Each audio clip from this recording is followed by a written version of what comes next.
Let's see, get everything loaded up here.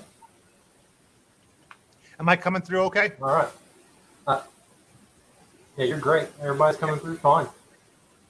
Jeremy, thanks for coming on your very first podcast ever. I'm glad I could be the one to introduce you to that. Yeah, I'm so happy to be here. And today, no, yeah, absolutely. And today, we're going to talk about probably me and Brad's one of our favorite subjects, mountain men. My first exposure to a mountain man was probably the same as a lot of people through Jeremiah Johnson, the movie. You know, the young guy coming out of the woods with the bear skin over his head, running through the cabin and running away from the bear. Just this crazy story of an outdoorsman, right? But the more I read about mountain men, I don't think it's quite that way. And I think it's a little more complex than I think.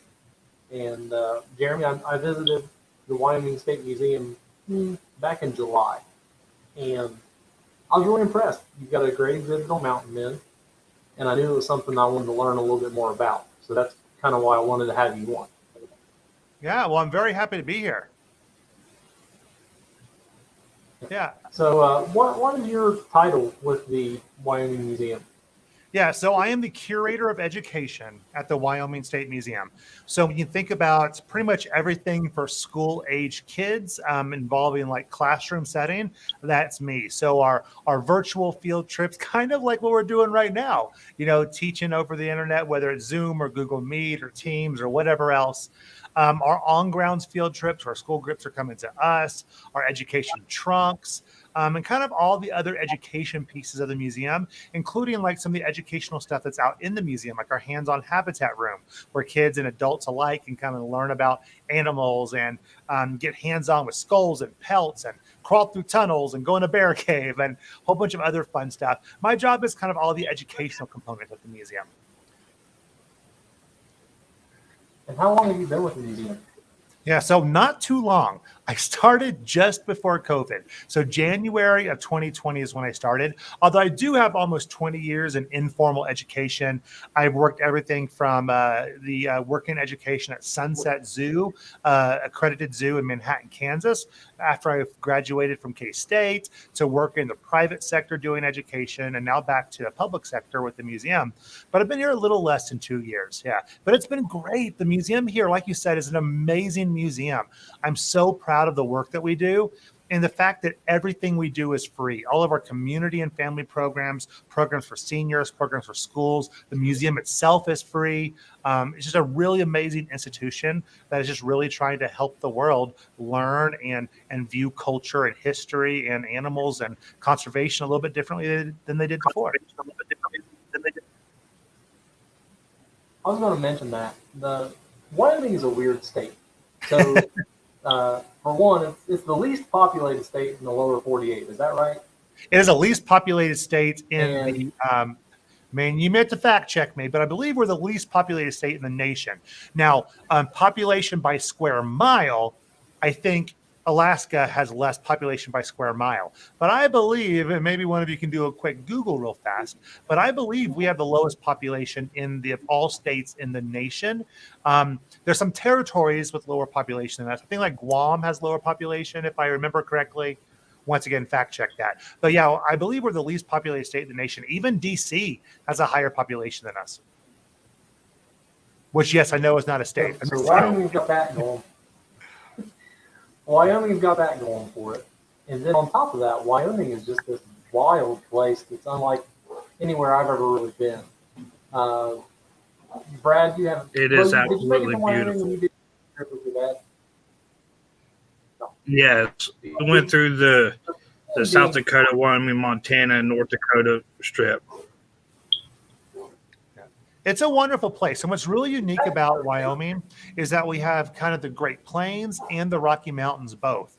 And so we're kind of the edge, as in many states along the Front Range, as we call it here. We've got the prairie coming up, but we also, in our Great Plains, not just shortgrass prairie, but also stuff like sagebrush steppe. But we have the big open Great Plains just button right up against the Rocky Mountains. So you can go through our state and see a vast amount of different habitats, and the thermal activity we have here, whether it's from Yellowstone or Thermopolis. There's just so many different habitats and wildlife that you can see right here that you really can't see in the average state in the U.S. And Wyoming feels like it's carried that wild culture throughout its history. Even today, this feels different when you get up there.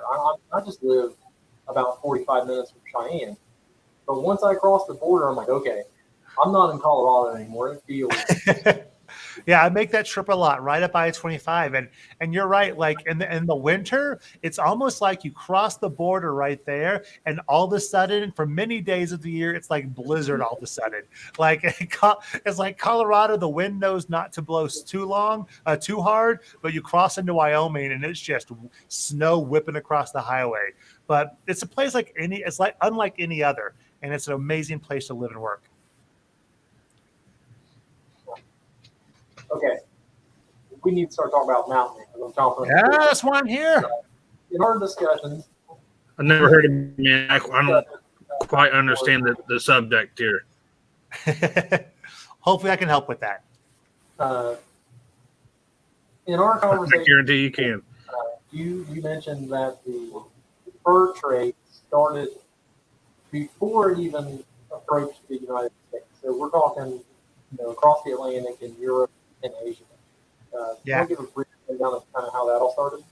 Yeah, absolutely. So to understand the mountain man, which is really just, 40, 50 years maybe of North American history, to understand that little, very important piece of our history in the Rocky Mountains, we have to go back not start in the 1800s when the mountain men were existing, but go back to the 1500s. We're talking before the steam locomotive, before the light bulb, before cars, before Mozart was born, before peanut butter was invented, before indoor toilets, when people thought the earth was flat. Although I guess some people still do think the earth is flat, but so we're going way back, and to understand how the mountain men fit into the story of the fur trade, you have to go back to Europe, and the story of the mountain men really belong with the Basque people. Now, many people don't know about the Basque people, but they're a culture of people that lived and live in southern France, northern Spain area. And there were some Basque fishermen who are out by Newfoundland, and they were fishing for cod. And they started trading with the local indigenous people there for beavers.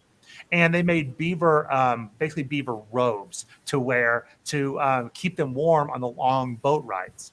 Well, in the late 1500s, the second half of the 1500s, basically hatters, people who made hats, realized those beaver skins and beaver fur, really, not really the skins, but the fur was amazing to make hats out of. And that is where the beaver craze started.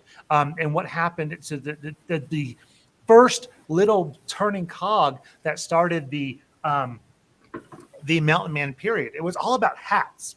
Now, when you think about hats, a lot of people think about something like a raccoon skin hat. So this is a raccoon skin hat right here.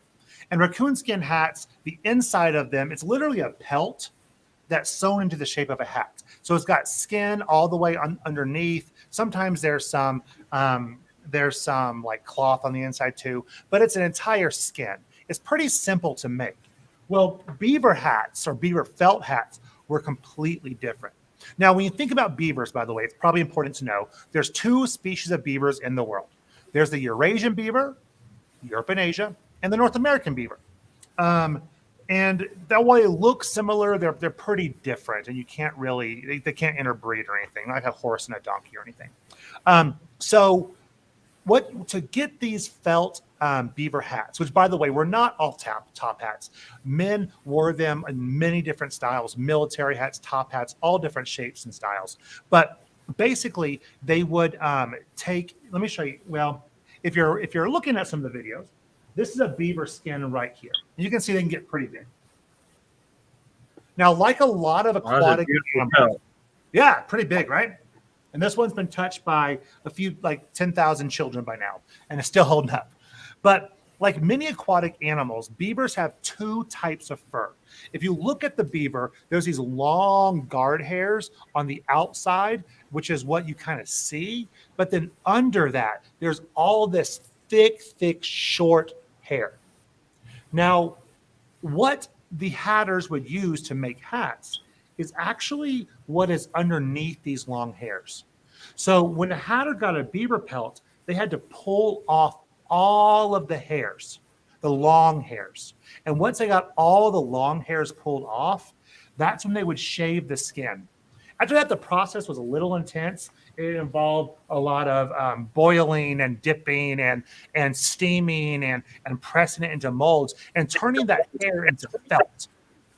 Now, here's where it gets a little crazy. 1700s-ish, they start this process called keratin, where they add this orangey, kind of like carrot mixture to the process that helps it become much stronger, felt, and faster. But the chemical that they used to make that was mercury. And so what started happening is these hatters started having basically severe mercury poisoning over once they worked with it for a long time.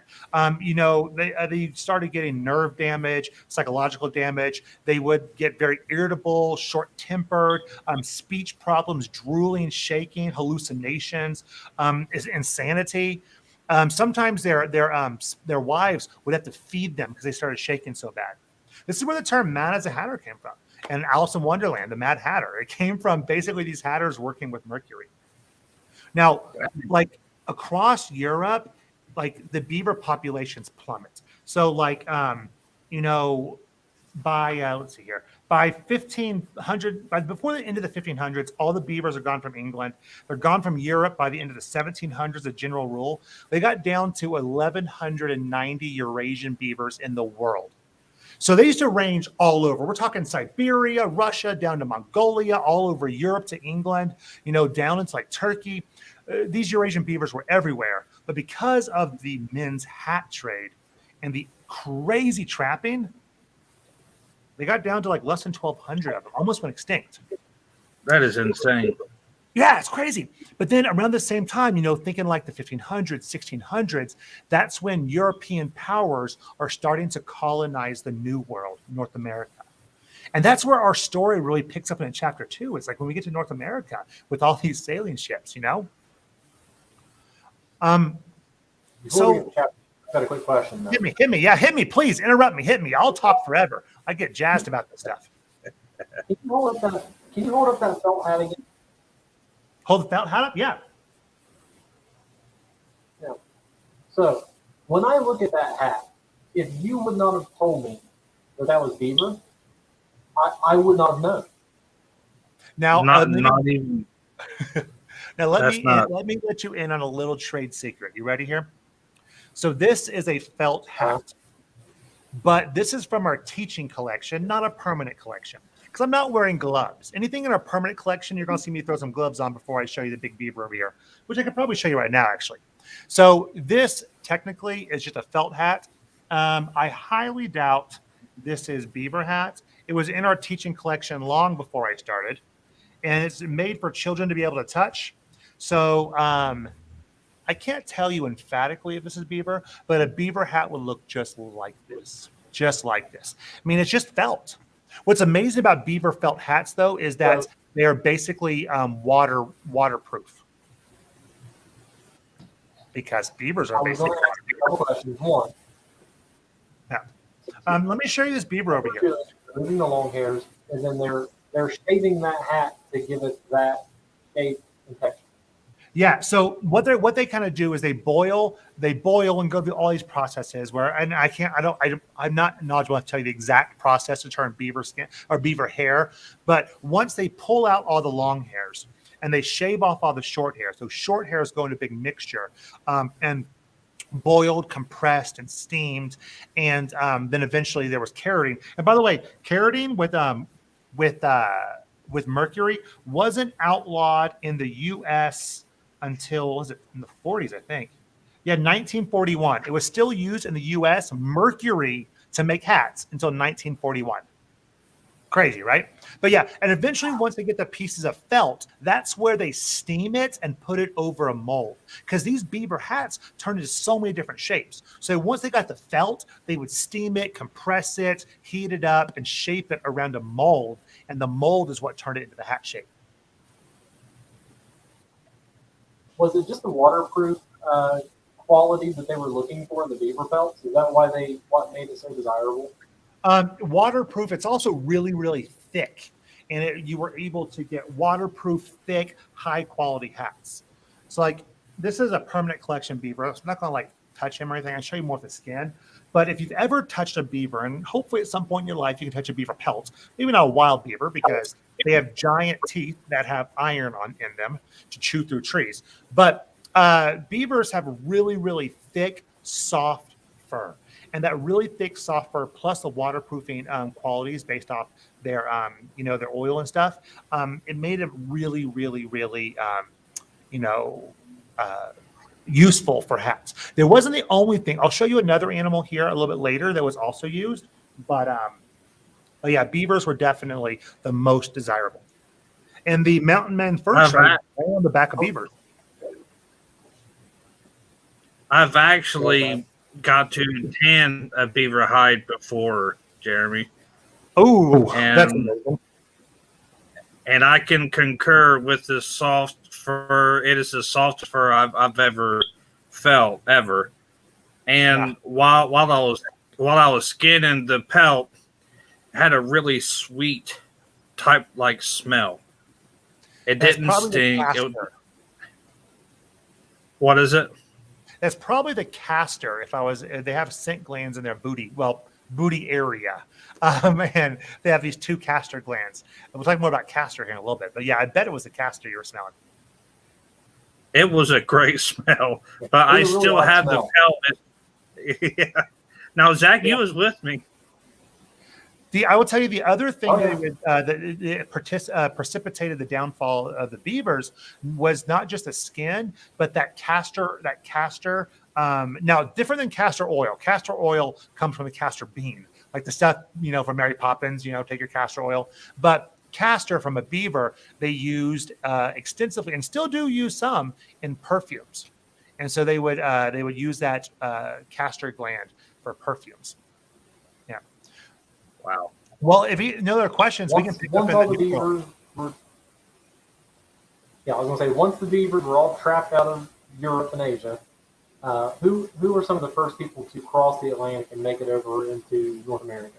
Yeah, and so there's a lot of as we learn in U.S. history as kids, a lot of different settlements. But when we think about trapping beavers, it really was starting with the French and the British. Now, what's really, really important to recognize is that when the European immigrants first landed in what would become the United States and Canada, they didn't really know how to trap beavers. Like they weren't experts in it and stuff like that. Most of the trapping, especially early on, we're talking the early 1600s, that came from the Native American people. The British and the French, starting with the French, the first French guy, Chaplin, I don't know how to pronounce that with a French accent, but with the Native American people up in Canada. They call them the First Peoples in Canada. We call them Native Americans here. They call them First Peoples.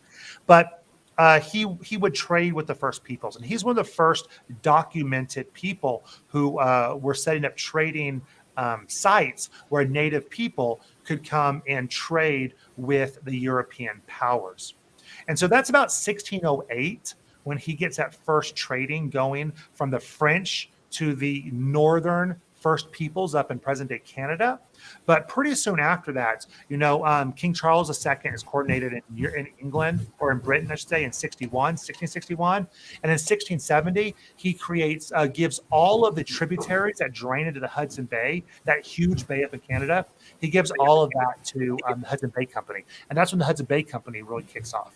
So when you think about the early histories from like the 1600s to the 1700s, it's basically this power struggle between the tribes of that area, the eastern tribes and eastern northern tribes, and they're trading with the two major superpowers, Britain and France. And all that back and forth. There were some wars that were fought. There's a Five Nations Beaver Wars that were basically the different indigenous people fighting to figure out who was going to control the best beaver trapping areas to to be able to trade with France and with Britain. There was then later a war between France and all 5 of those nations, where France was trying to, bully their way into this more trapping area, because those European nations at the same time were trying to kind of muscle out the native people from being the middleman to do their own trapping. So over time, it goes from predominantly Native American trapping to where European immigrants are also starting to do some of that trapping as well. But kind of what happens during this whole time is the beaver populations up in the eastern North America, northern North America, they start plummeting. Before European Americans got here to North America, there were about 150 million beavers in the continent. Well, these populations plummet, and the trapping becomes more and more difficult. The native people who rely on these trapping, the native people, remember, they didn't make their own pots and pans out of metal, or metal arrowheads or guns or ammunition or any of that. That was all traded goods. Anything metal was a traded good, and anything made of like cotton or wool, at least early on, was all traded from the European people. And so the beaver trade was really important important for them, I should say. But because of this competition between the native people, the native tribes, the European powers, the beaver population just plummets. And it gets to the point, we become a country in 1776, or at least we declare independence.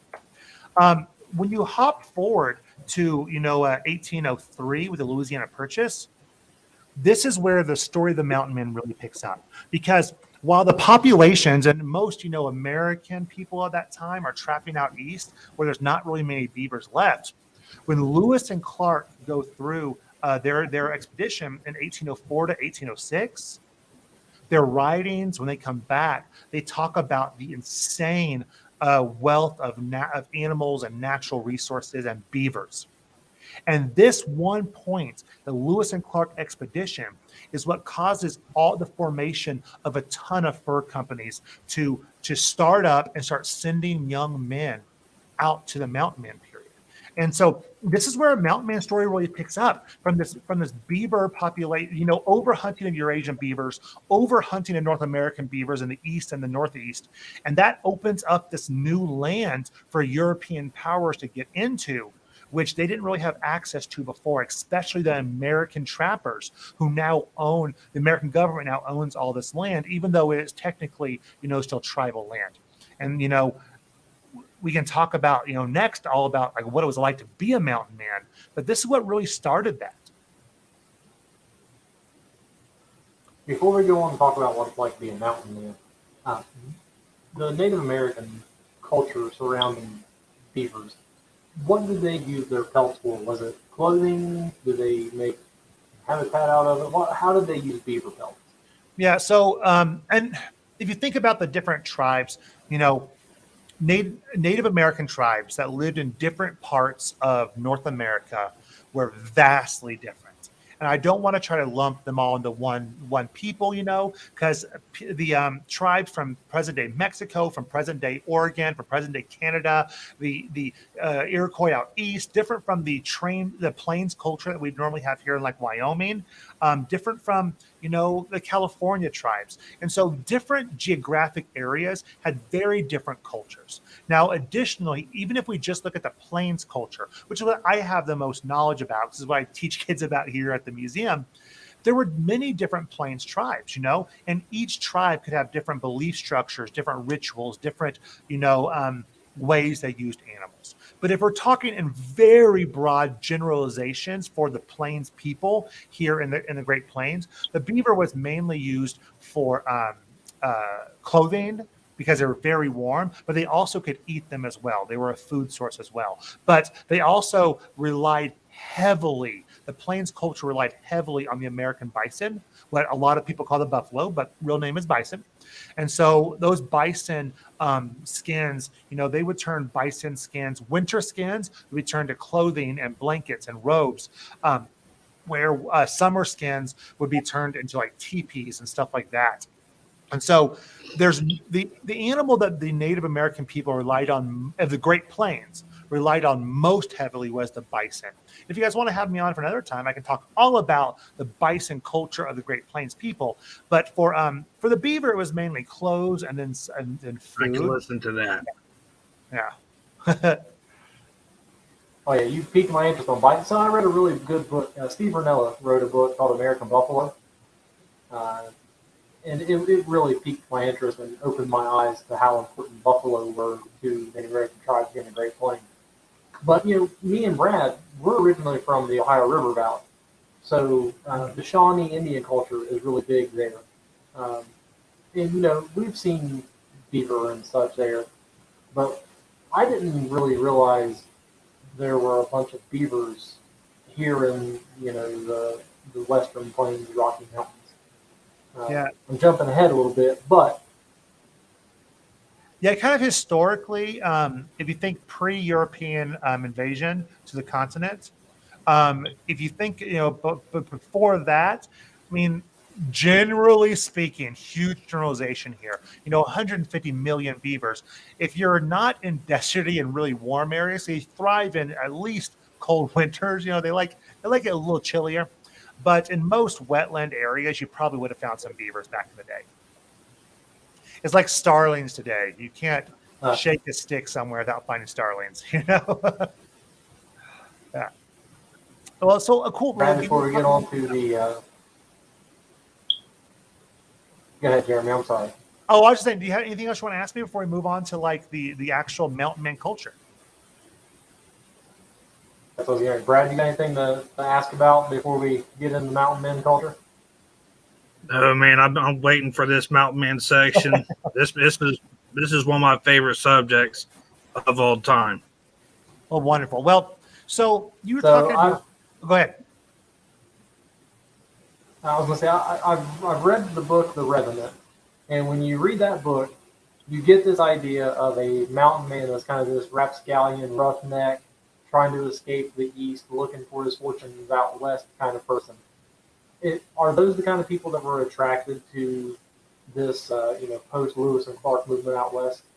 Yeah. So they're definitely people who wanted to go out and experience nature. Now, there were a ton of people, though, who went out to be mountain men who were not prepared and would either die in the first year or after a season or two would go back east. The average tenure for a mountain man for the lowest levels was about 2.7 years. For the higher level, like the mid-level, it was about 6.3 years. And so, there's this real romanticized. It's been romanticized about mountain men. And some of it is true and some of it's not. So you talked about early on in your intro, you talked about this old grizzled man coming out and, covered in these furs and stuff.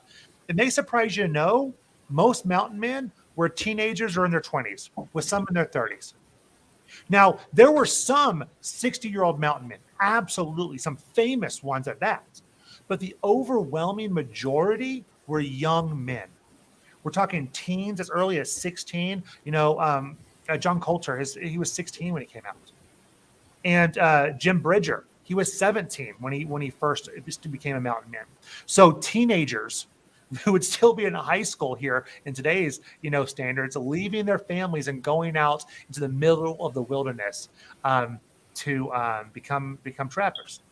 Now, also 20s and 30s and some of all ages, but it really were people who did want to go out west, but there were some traits you needed to survive. Now, the other big thing that's sometimes a misnomer is that these were people, these men out by themselves, surviving by themselves and, living on their own. And that's just not accurate for the vast majority of mountain men. So there's some different fur companies. Pacific Fur Company, that's more like out Oregon, Washington now. But we got the Rocky Mountain Fur Company, a huge one here, the American Fur Company, Hudson Bay Company as well, as I'm sure you can guess.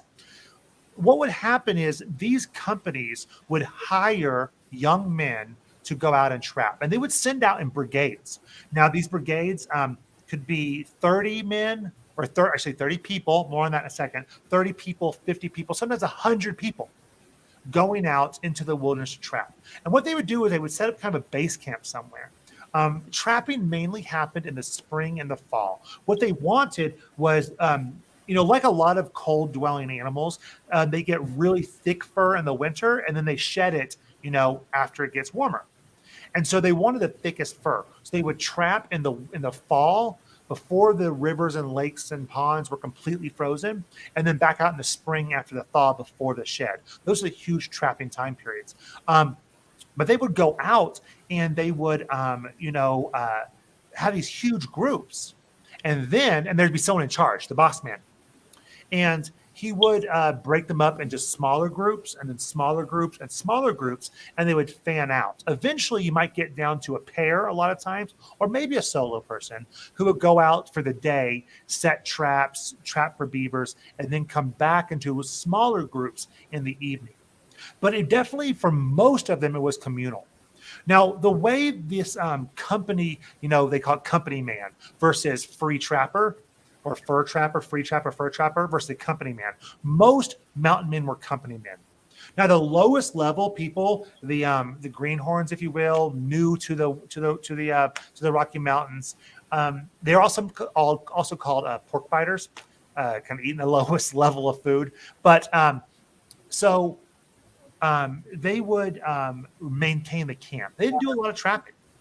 They maintained the camp. They cooked food. They set up whatever dwelling they had. More on that in a minute. But they would set this up, and these lower greenhorn people would be in charge of the camp. Now, one of my favorite little anecdotes is you could normally tell greenhorns from the higher echelons of mountain men by what they were wearing. So this is a good example of a mountain man shirt for a greenhorn right here. A cotton shirt would have been bought, out east before they went out. So the greenhorns you could usually find wearing cotton, wool, very Eastern bought clothes. Because if you were a mountain man for too many years, you could spend years out there before you went home, pretty soon your Eastern bought clothes wore down and you're basically wearing the same clothes as Native American people. Furs, buckskins, and stuff like that. And so a lot of times the more tenured mountain men would have on mainly buckskin furs and stuff like that, as opposed to the greenies who were wearing the more cotton and Eastern bought clothes. Now, once you got that lower level, who basically just got paid, they didn't really get supplies bought for them, they were just paid by the company. Then you got to the next level. Now, these people, these mountain men, they got paid by the company, but they also got paid for their furs. They were actual trappers. And what would happen is they would go out, spend the entire year trapping. The entire year trapping bison furs, bison skins. They would skin them. I'll talk about how we skin them here in a little bit, but they would skin them, prepare them into skins, and then they had to sell those to their company. There was no shopping around for the best price. Your company sent you out, they paid you, and you had to sell all of your skins to your company during the rendezvous. More on that in a minute. We got a question. Yeah, hit me. I got a question, Jeremy. Yeah. Was it just the freelancers that would go to the rendezvous and sell their furs, or was that the companies also? It was everyone. So give me 1 second. I'll get to that next.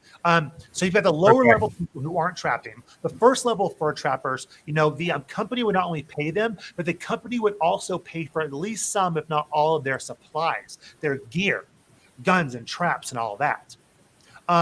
But they had to sell all their furs to their company at the rendezvous. Then the next level were still a company man, but they were kind of the highest level through tenure and stuff like that. The company paid them, and the company said you had to sell us at least a certain quantity of skins. But after you reach that quantity, any above that quantity, you could sell to whoever you wanted. So the company they didn't mandate all your skins, but a certain quota of skins. After your quota was met, you could sell to other people. Now, the highest echelon were the free trappers. This was more dangerous because you may have a friend you're going out with, but sometimes these were the people who were out in the wilderness by themselves. The free trappers were significantly more rare.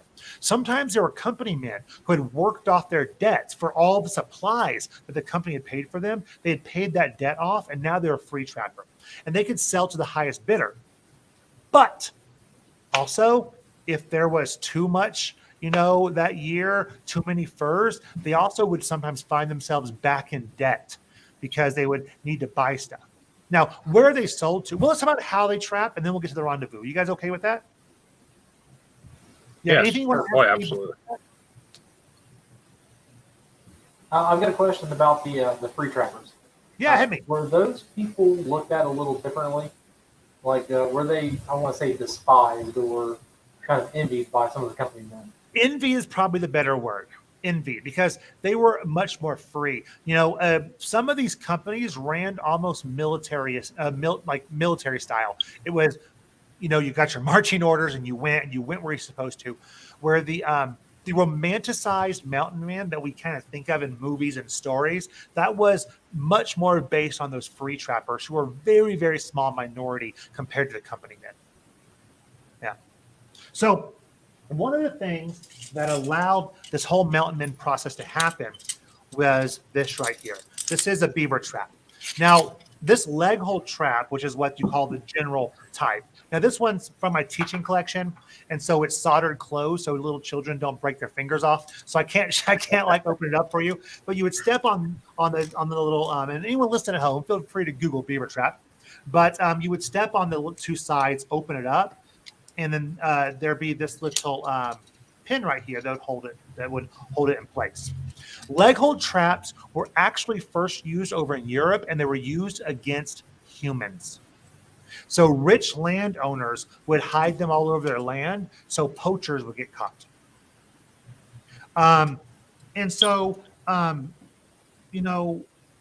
They were then eventually mass-produced.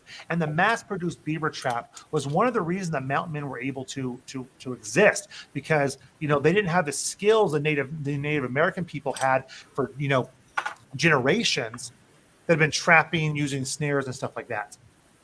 So, this little pressure plate on the foot snare, what they would do is take castor. There's actually a recipe. It's castor plus a couple other little things you put in there, but it's mainly castor. The mountain men, when they would kill a beaver, they would squeeze and drain those castor glands into a little castor bottle. And then they would smear that castor on the pressure plate. They would have to wade out into these snowy, frozen rivers, wearing nothing but like leathers and moccasins most of the time. Wade out into this water. And pretty much every beaver trap has a chain attached to it. They would set the beaver trap, put the castor oil on it, put it down in the water, and then they would take their hatchet to hammer in a stake through the chain in the water. This meant, that other trappers, whether they're from different companies or Native American tribes, couldn't come and like steal their beaver, because it'd be under the water, you wouldn't be able to see it. But also what this means is when the beaver stepped on it, because the castor smell would attract the beavers. They'd be like, who is this? I don't recognize the smell. They would go over, get stuck on it. It would close around their leg, and they would be stuck under the surface of the water. Now, beavers can hold their breath for about 15 minutes. 15 minutes. I mean, we've been recording for 38 minutes. If a beaver was with us, it could have only taken 3 breaths so far. Pretty amazing. But they can't hold their breath forever. So eventually they would drown. What's nice about that is there'd be no damage to their fur. Also, the cold water would keep it from decomposing, and it would keep other scavengers like hawks, eagles, vultures, foxes, bobcats, mountain lions, bears, any of those poachers from finding it, because it'd be under the water. So the beaver trap was really, really important. Now, once they killed the beaver and went back and collected it, the most important tool they had was this dude, the Green River knife. Let's see the handle there. This is an actual historic Green River knife. Brad, you need one of those. And so from the Green River Company. Give me about 2 weeks. What's that? Give me about 2 weeks. I'll have I one. said Brad needs one of those. He said, give me about 2 weeks. Yeah. So this curved knife, the Green River knife, was one of the most important things a mountain man could have. And if he lost this, he was up a creek without a paddle. And so this obviously not super sharp, because I let children hold this. So, but this knife, this curved knife, is what they used to skin the beavers. So skin all the fat and stuff off of the beavers, and then they would take a sticks in the form of a circle and stretch it around the circle to dry it out, salt it, and preserve it, and to keep it from decomposing. But the beaver trap and the Green River knife are probably two of the most important tools, if not the most important tools, a mountain man trapper would have at his disposal. So they trap all year long, and then they go to the rendezvous. A rendezvous was normally put on by one of the companies, so you chose what company's rendezvous to go to. And the mountain men pretty much did all their shopping in a week. They would sell all of their pelts and then buy whatever they needed. So we're talking bullets, gunpowder, any non-wild food you want to eat, all of that stuff, they had to buy it at the rendezvous. Now, you would have company men for that company, plus you would have free trappers, and maybe some company men from other companies if they had filled their quota with their own company. But you could have a lot of different mountain men come into these rendezvous. But here's the deal. Across the entire mountain man period, they estimate only about 3,000 mountain men ever existed in the Rocky Mountains. So it wasn't like, this massive amount of people out there.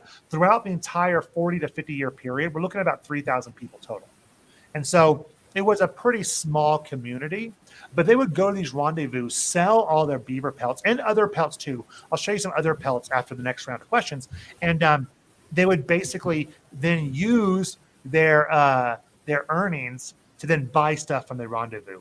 It made these companies really rich for a while, and the mountain men never really got pretty wealthy, most of them, because a lot of times the prices would be so marked up, they would end up needing to buy more than they had enough from their beavers. So the companies would be like, hey, I got you, Zach. Why don't we'll give you an extra 15 beavers worth of stuff this year. Just next year, you owe us an extra 15 beavers. And then you come back next year, you're like, okay, we've taken our extra 15. Oh, now you need 30 beavers worth of extra stuff.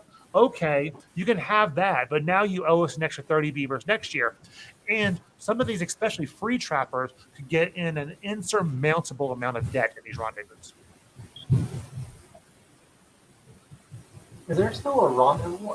Okay, where's a rendezvous site that's close to us, like Northern Colorado, Wyoming? Is there a famous one around here somewhere? Well, the one that we have nowadays for the reenactors is at Fort Bridger, which was a fort started by Jim Bridger, which is initially a mountain man trading fort, then became an Oregon Trail trading fort. But historically, there was some up in Wyoming. Give me 2 seconds. I'm trying to remember the name of it, where it was historically. I do not remember right now, to tell you the truth, and I don't think I have my notes in front of me. So there were a few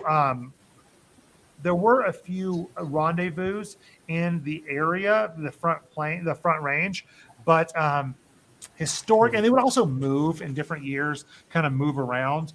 I don't remember where the historic one was right now, and I don't have it easily in front of me. But yeah, the one that we have now, where they kind of reenact the Mountain Men Rendezvous, is at Fort Bridger here in Wyoming. It was just a couple weekends ago, actually. It's Labor Day weekend each year. I know. I missed it. I wanted to go up there to it. I just missed it. I need to fly out for one of those. Questions about Mountain Men. But yeah, so anything else you want to ask before I show you some of the other animals that they would have trapped as well? And then we'll talk more about what they eat and the dangers of their life and stuff like that.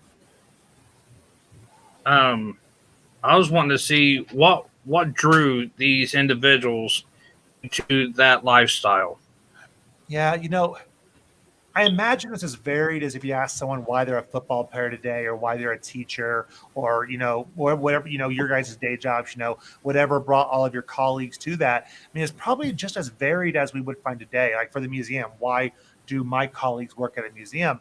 Probably different for each of us, but there's some similarities, like getting away from the the East, getting out into the wild. There was also all these once the Mountain Men period started, there was all these romanticized stories about them, which made more people want to come out, which led to some deaths and some people saying, oh, this is not what the stories tell us, and going back east.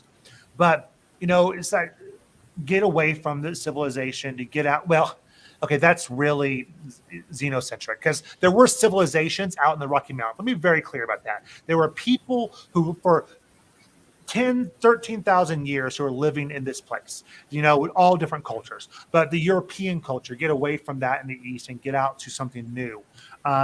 And, experience the wilderness. But a lot of it was just from those stories going back east that were getting more and more people coming out. It's kind of like, think about what drove people to Hollywood. It was the stories of what Hollywood could be. Go be famous. And then people get out there and they're like, I am poor and I'm waiting tables. I am not Lady Gaga. And so maybe she's not great. I don't think she's Hollywood, but still, it was kind of that same thing, romanticized stories that brought more people out. Earlier you mentioned that there were groups of 15 or 50 up to 100 people, not just men. Would people bring their families with them? Yeah, so here's one of the cool points. It was young men who went out. They did not bring their families with them. But they did start families. So many, many, many mountain men married native wives and even married into the tribes. Now, there's this view of mountain men running from Native American tribes. And don't get me wrong, there was conflict between native people and mountain men. I mean, the mountain men were literally trespassing on native land. They were breaking the law, poaching native populations of animals.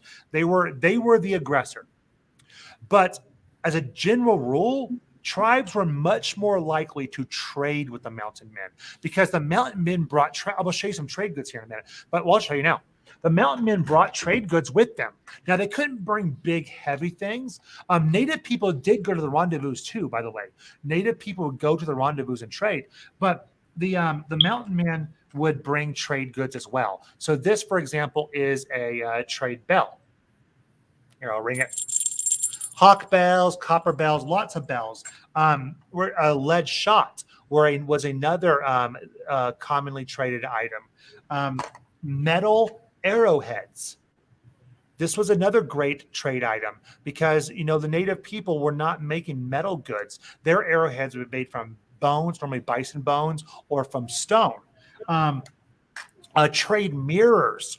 Whoa, I'm going to break my little trade mirror. Trade mirrors in different shapes and sizes, but trade mirrors were another great one. Little pieces of silver. This is a little, a very old, I am all thumbs, little turtle, little silver turtle made from actual silver. So the mountain men would normally carry these little things in what they called a possibles bag, which would allow them to have little trade items on them in case they came across Native American people. Number one, maybe peace offerings, but number two, possibly trade goods. And many mountain men married into native tribes, and some of them, especially free trappers, would actually spend winter sometimes with their Native American tribes they married into, because they're not trapping in the dead of winter, and they would actually stay in those. Not always. I mean, thousands of varied stories, but many mountain men had Native American wives. There's diary entries talking about mountain man brigades that were 100-person strong. 50% of them are families. And now, while initially, a lot of European descent people were the mountain men, about 50% Anglo-Saxon, about a quarter French American, French Canadian, and then you got some Black African American folks, some Spanish and Mexican trappers, and some Native American trappers as well. But there were a lot more Native American trappers later on because some of those European American people started having children with their Native American wives and raising them out in the mountain man territory. Now, remember, a lot of mountain men also weren't out there long enough to raise families, 2, 3, 6 years and back out east. There were some that were out there for a very long time and raising families, not just having wives. Did the American government get involved in the fur trade industry? No, that's a very good question, and And it's kind of a tricky question. I don't have militaries out there to maybe support these groups. Well, and so I would tell you there were forts, but a lot of the forts actually started up after the Mountain Man period. So, for example, because right after the Mountain Man period, the Oregon Trail period starts, and that's when the immigrants, like hundreds of thousands of immigrants, start moving through the territories, and that opened up a lot of more army presence along the trails. But during the Mountain Man time period, there wasn't a huge military presence out there. I'm sure a true historian can give you more insight on that. But yeah, a lot of the forts, because the U.S. government actually bought some Mountain Man trading forts to turn into forts to protect the immigrants after the Mountain Man collapsed. Now, I do want to say that, other animals were trapped as well, trapped or shot.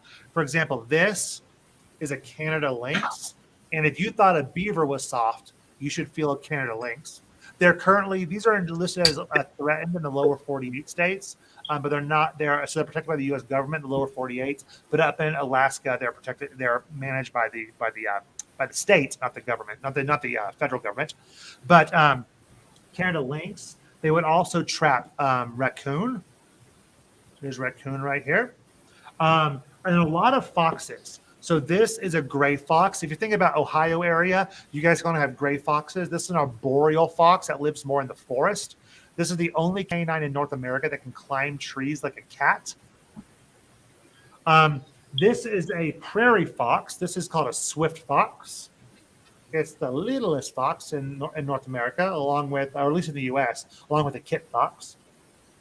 And then, of course, you've got the red fox, a beautiful red fox, the biggest fox in the world, the biggest true fox in the world, with big old fluffy tails.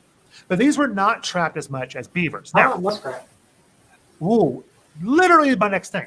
Now, if you want to learn what the, quote, poor man's beaver was, and that is muskrat. So this is a muskrat right here. Muskrat have a lot of the same habitats as beavers. Their tail isn't flat like a beaver's. It's kind of like round and kind of more like up and down pointy. But muskrat are incredibly soft, just like beavers. They have 2 layers of fur, just like beavers.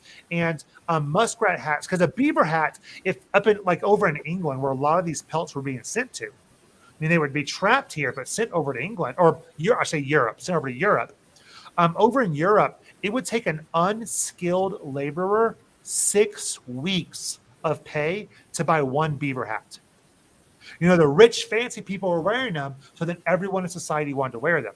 And so an unskilled laborer probably wasn't buying beaver skin or beaver felt hats. A skilled laborer, blacksmith, tailor, it would still take them 6 days of work. I mean, imagine working for 6 days, not spending money on food, rent, electricity, just to buy 1 hat. So muskrat hats were a bit cheaper, and you really couldn't tell the difference too much.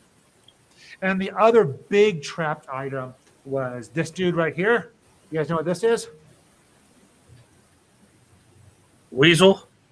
Oh, the biggest weasel in the Rocky Mountains. It's not really a weasel.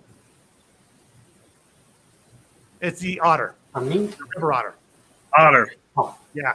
Otters are also super, super soft. And a weasel family. But you know what? Fishers may be bigger than river otters, actually. So fishers may actually be the biggest weasel. I want to go back to your comment about imagine working 6 days just to buy a hat. Brad, I'm pretty confident. I know you would work 6 days just to buy a muskrat hat. Zach knows me all too well. I would at least work 12 days to have a good fur hat. Wow. So these mountain men, right now he's calculating the hours in his head. Like, what do I got to work to get a hat? 8 times 6. Yeah. We can get it cheaper now. So let me show you cool things. Now I'm not going to spend too much time show and telling because I know most people are going to be listening to this. But this is a Mountain Man gourd water bottle. A lot of times the greenies would come out with wooden canteens, but they wouldn't last too long. So most Mountain Men end up making their own canteens out of large gourds. And so this is a great example of a gourd water bottle. They also, Mountain Men were really interesting because they have a lot of, stuff from out east, like their Green River knife and their traps, but also Native American items. So this is a Native American made knife.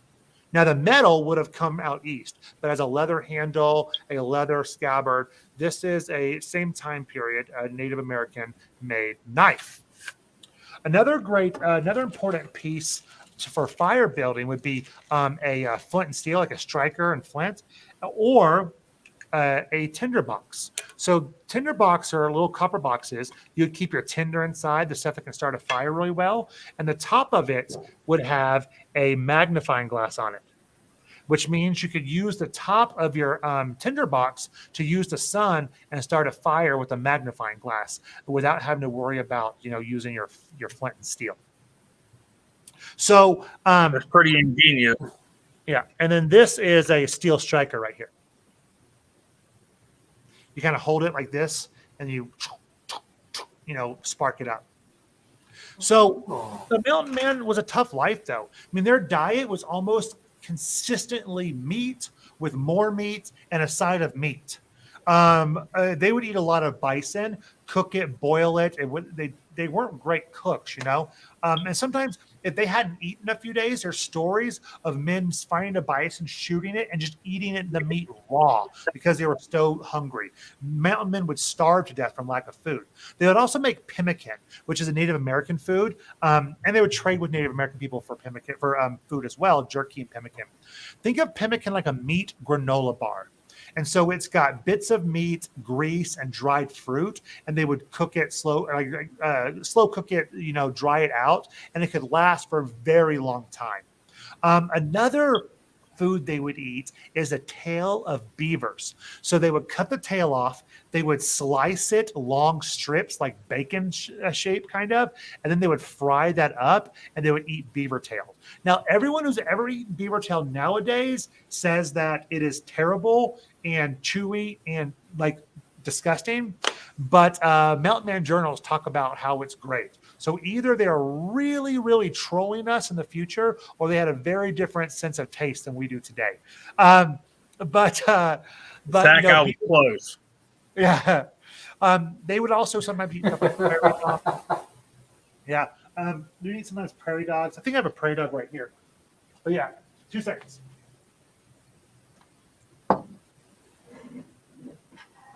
They would tan prairie dogs? No, they would eat them occasionally.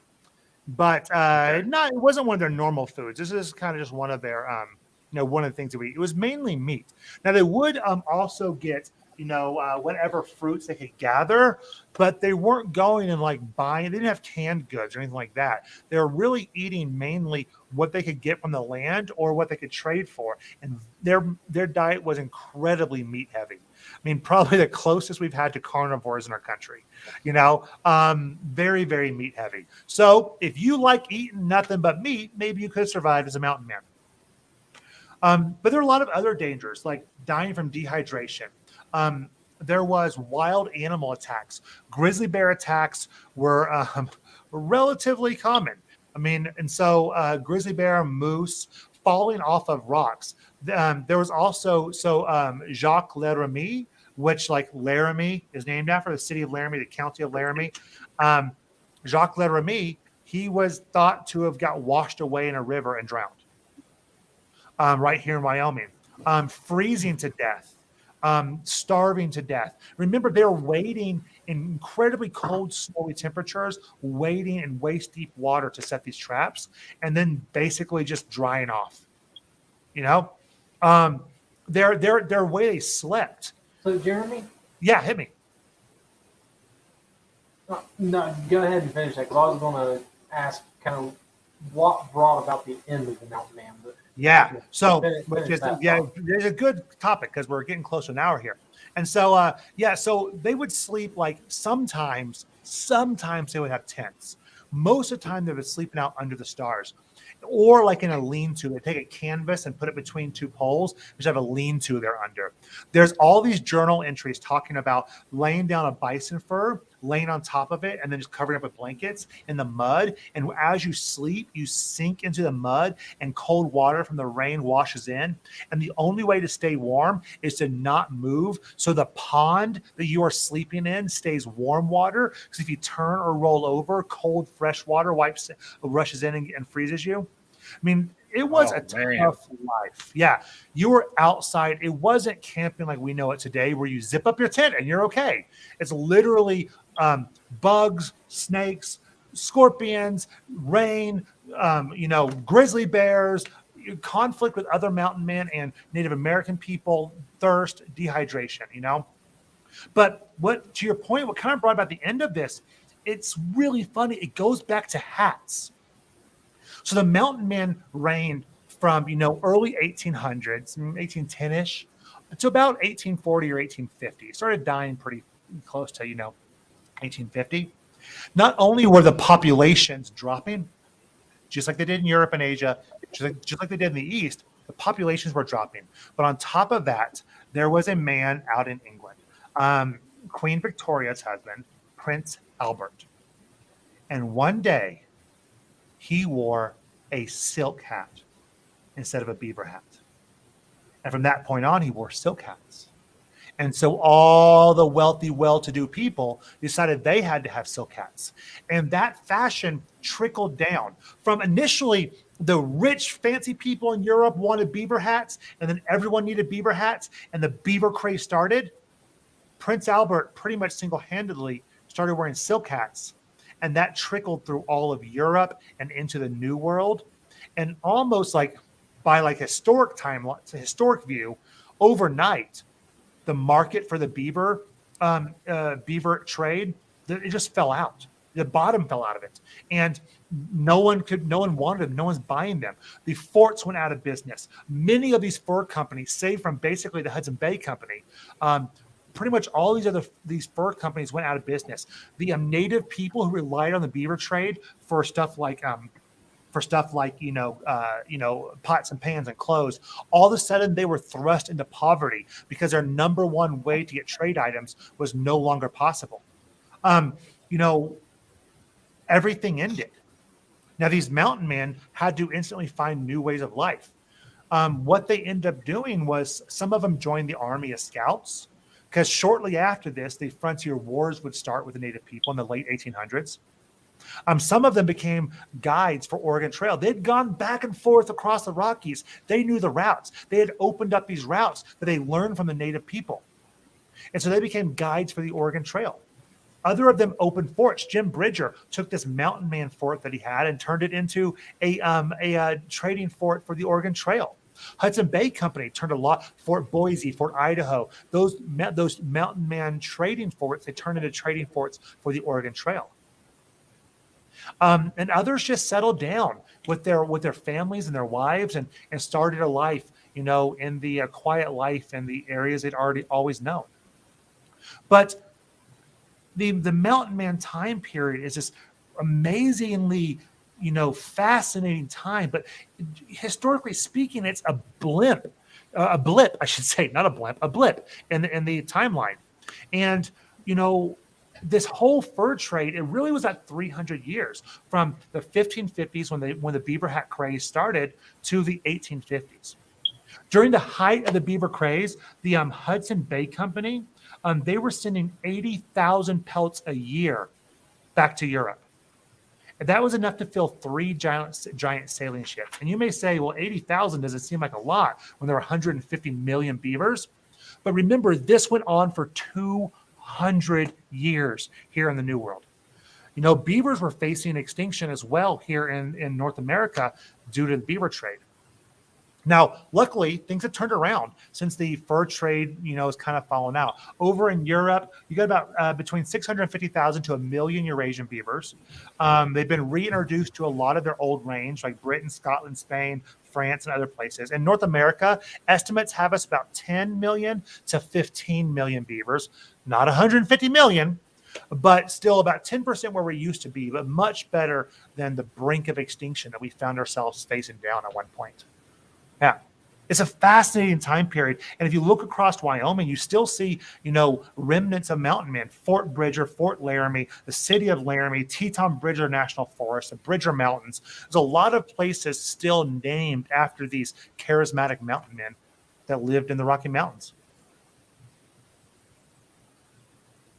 Absolutely fascinating. What a period. Brad, do you have any other questions before I launch in? No, man, I tell you, the amount of knowledge Jeremy has on this period, it's just absolutely fascinating. Yeah. Well, if you would like to Oregon Trail or Bison Culture Program, I've got those in the loaded up, ready to go whenever you would like to talk about that. Well, that'd be fantastic. Well, we'll do that. Trust me, we're going to do that. Well, gentlemen, I really had fun. Anything else you want to ask me?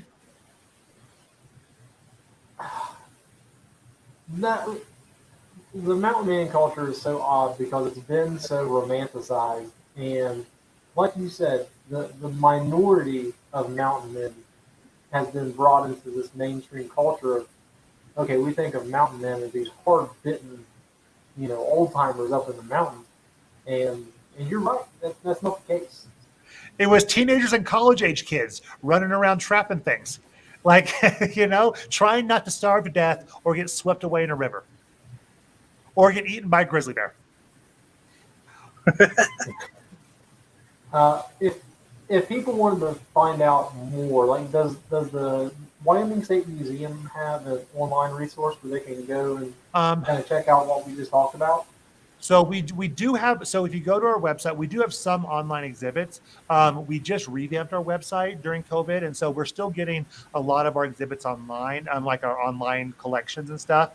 There's not a lot about mountain men online right now, but I would encourage you to come by our museum. Like I said, we're open besides state holidays, about 10 of them a year. We're open Monday through Saturday, 9 to 4:30. We are always free. And if you happen to be a teacher out there, we do, or Boys and Girl Scouts, Boy Scouts, Girl Scouts, Boys and Girls Club, some other organization with kids, we do free virtual field trips no matter where you are in the world, and we can teach some of this stuff. Whether you want to learn about animals or Native American culture, mountain men, Oregon Trail, we have a lot of different programs. You can find our programs on our website too. That's great. Brad, you got anything to add before we wrap it up? No, I just want to thank Jeremy for his time and knowledge. I'm sure a lot of people's going to learn how it really went down with the mountain men era. And I like specifically how it started with hats and it ended with hats. I think that's pretty neat. The fur trade is really the timeline of hat to hat. That is a great way to look at the timeline of the beat. It's 300 years of hats. Jeremy, it's been a pleasure. We've taken up enough of your time. I really appreciate you coming on the show, man. Yeah. Hope to see you guys again soon. Thanks. Thanks, Jeremy.